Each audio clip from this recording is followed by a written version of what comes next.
Here are the types of problems that rich people have to deal with. Let's get right into it with number 5, golfer stalker. Professional golfer and influencer Paige Spiranac had a frightening encounter with a fan who accused her of scamming him out of thousands of dollars. Spiranac was at the American Century Championship when a male fan approached her. He asked for a picture with the golfer, but his demeanor quickly became threatening when he claimed she'd scammed him out of $10,000. Because it makes sense when celebrities, even low-level ones, ask their fans for some cash. Security spoke to the fan and warned him against approaching Spiranac, but he showed up on hole 2 during the championship. Spiranac's agent was forced to handle the situation himself. However, Spiranac was upset that security didn't remove him from the property. The fan's unhinged behavior stemmed from being the victim of a scam run by somebody using a fake profile to pose as Spiranac. She had nothing to do with the profile or the fake number attached to it, something the guy should have probably known or figured out on his own. Dealing with angry fans has become a common issue for Spiranac. Men were scammed by fake profiles of people pretending to be her who would do things like give them fake numbers and meet on Google Hangouts. Often, these men thought they were in relationships with Spiranac and believed she had ghosted them after they handed over large amounts of money. The profiles were anonymous, making it almost impossible for Spiranac to track all of the fraudsters down. Her anxiety over the situation became unbearable, and she eventually started wanting to not leave her house. Spiranac stopped sharing where she was and what she was doing on social media, which is always a good idea, but she was scared another angry fan would confront or even threaten her. Without the money and resources to have constant security, she didn't want to risk being in public where something could happen to her. Even though she withdrew from the limelight, she still dealt with stalker situations that worsened her anxiety. Many of her angry fans were relentless in their attempts to contact her. Spiranac warned the public that if an account didn't have a blue check mark next to her name, then it's fake.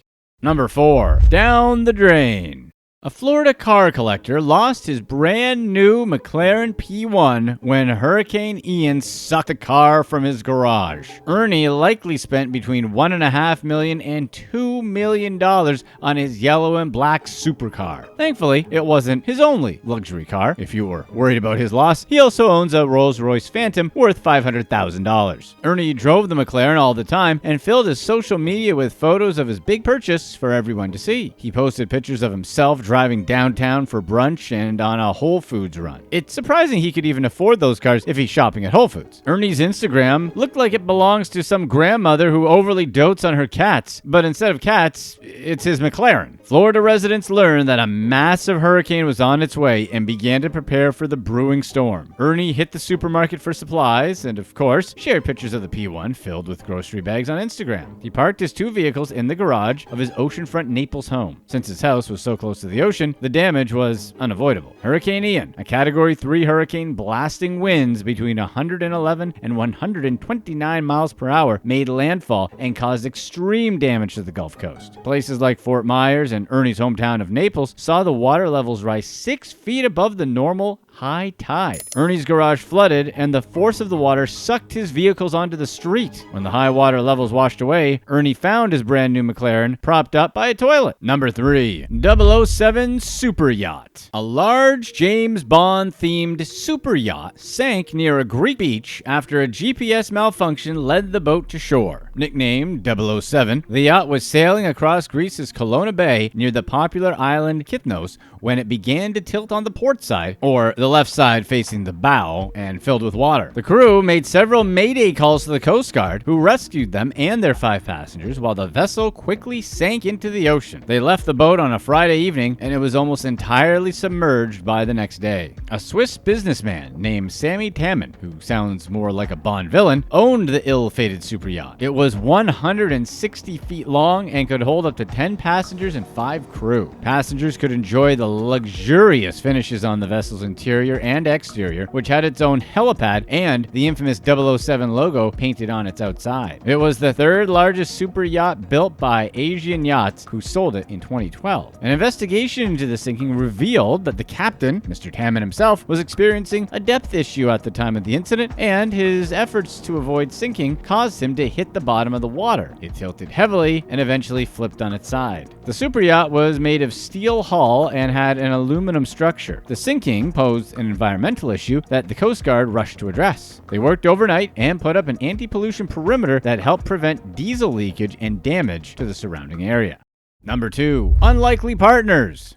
Hacker and scammer Ellis Pinsky was the ringleader of a $23.8 million crypto heist. Pinsky was only 15 years old at the time of the heist, and his friends and classmates said they didn't think there was anything unusual about the 10th grader. He enjoyed sports, had good grades, and loved computer games. Pinsky could be arrogant and once bragged to an acquaintance that he had millions of dollars and could buy the acquaintance and his entire family if he wanted. So he's a real sweetheart. Most of his peers thought he was making money through trading Bitcoin. The person at the center of Pinsky's elaborate crypto heist scheme was Michael Turpin, key figure in the crypto world and co-founder of crypto investment firm BitAngels. A group of hackers, led by Pinsky, hacked into Turpin's cryptocurrency account where they fleeced and laundered millions of dollars in cryptocurrency. Pinsky's getaway into crime was his love for video games, validating 90s parents everywhere. He was a member of private video game chat rooms where people often bragged about their hacks. He used a process known as SIM swapping, where hackers remotely transfer a victim's digital identity from the victim's phone to the SIM card in the hacker's phone. Once Pinsky had a victim's SIM card, he could steal their social media identity, including things like their Instagram tags. Pinsky quickly graduated from using SIM swapping to steal social media accounts cryptocurrency. The switch might sound dramatic, but he had already grown accustomed to stealing victims' private information when he stole their nicknames. The group of around 20 young hackers would identify their targets as people with large crypto accounts and find out the target's phone and carrier information. They forged identity information to get the carrier and swapped the target's SIM card to one they controlled. Once the group had full access to their victims' phones, the hackers would enter the victims' wallets and transfer out their crypto holdings. One of Pinsky's accomplices was Nick Truglia, who was 4 years older than the teen and once attended Baruch College, majoring in finance and economics. Truglia was responsible for obtaining the target's cell phone and passcode numbers and conning the cell phone carrier into giving him a new SIM card. From there, he would hand the operation to Pinsky, who would execute the hack. It wasn't the only hacking scam that Truglia was a part of, and in 2019, he was arrested and charged for a different hack. Before his arrest, Truglia helped Pinsky access Turpin's BlackBerry. Within 48 hours of the hack, the $23.8 million Turpin had stashed in his digital wallet had been removed. Pinsky made sure that all the other hackers knew who was boss. Frankly, he was a control freak and a bully. One of Pinsky's friends had been part of Pinsky's illegal operation and was supposed to be helping him launder money when the friend accidentally sent $700,000 to the wrong person. Because of the nature of crypto, they never got the money back. Pinsky demanded the friend pay him back the money, even if it meant he had to resort to selling illegal substances or his clothes. Pinsky ran a tight operation during heists, and every group member was given strict instructions they had to follow. He would brag that his job was stealing from Turpin and use the money he made from the scam to enjoy the finer things. Pinsky had an account with a private air service, and when traveling on the ground, he drove an Audi R8. He wore designer clothing and would score expensive Rangers hockey seats, which isn't all that impressive since no one watches hockey, much less the Rangers, but that's what he did. Pinsky's parents, who had already thoroughly failed in raising him, believed their son's sudden wealth came from making Bitcoin online. They had no clue about what was really happening or what kind of person he was. Although Pinsky had a designer wallet filled with $100 bills, he claimed he didn't like spending money, despite evidence to the contrary, and planned to retire from hacking after the Turpin heist. However, all of that changed following Truglia's arrest.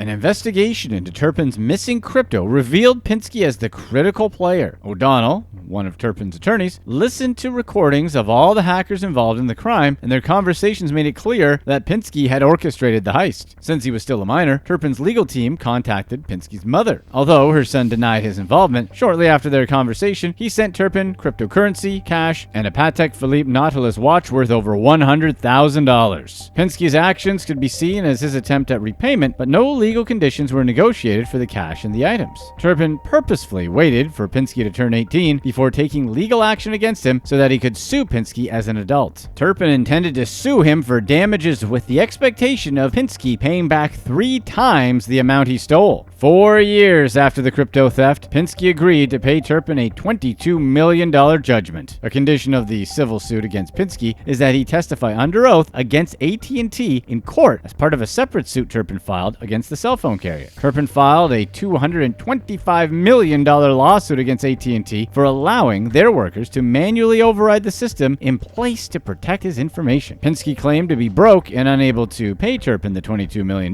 but will be off the hook if AT&T pays back at least that balance, being the $22 million, as you can't collect twice for the same obligation. Penske never faced criminal charges over the heist. The court date for the suit against AT&T is planned for May 2023. Penske better be saving his pennies if AT&T doesn't have to pay up. Number 1. Millions in cash. Anastasia Kotvitska, the wife of Ukrainian politician and tycoon Igor Kotvitska, snuck millions of dollars in cash across Europe in her baggage. She split the money between US dollars and euros, which she took with her through a refugee border crossing into the EU while fleeing Ukraine. Hungarian customs found the cash in Kotvitska's luggage while traveling with her mother and 2 Hungarian men. Igor Kotvitsky denied removing any of his money from Ukrainian accounts, but closed his social media accounts following the backlash he received. Anastasia claimed she was leaving her Ukraine to give birth. Her adult daughter dismissed the story as being fake. The pregnant traveler allegedly didn't declare the money when she passed through the checkpoint out of Ukraine. It wasn't until Hungarian customs officers discovered the money that she declared that she brought it into Hungary, an EU country. It wasn't the first time the couple faced backlash. Igor Kotvitsky was once Ukraine's wealthiest member of parliament and a controversial figure in the country's politics. Kotvitsky frequently uses his associates to help him control the nuclear energy systems of Ukraine and uranium deposits across the country. Since Russia invaded Ukraine, many wealthy and elite people have been sneaking their fortunes abroad. Customs officers and border agents take bribes to turn a blind eye. It's turned into a lucrative business, and border agents and customs officers make 3 to 7.5% of the total amount of cash people are transporting. Click to watch one of these next videos. Let us know in the comments section whether or not you believe the saying, more money, more problems.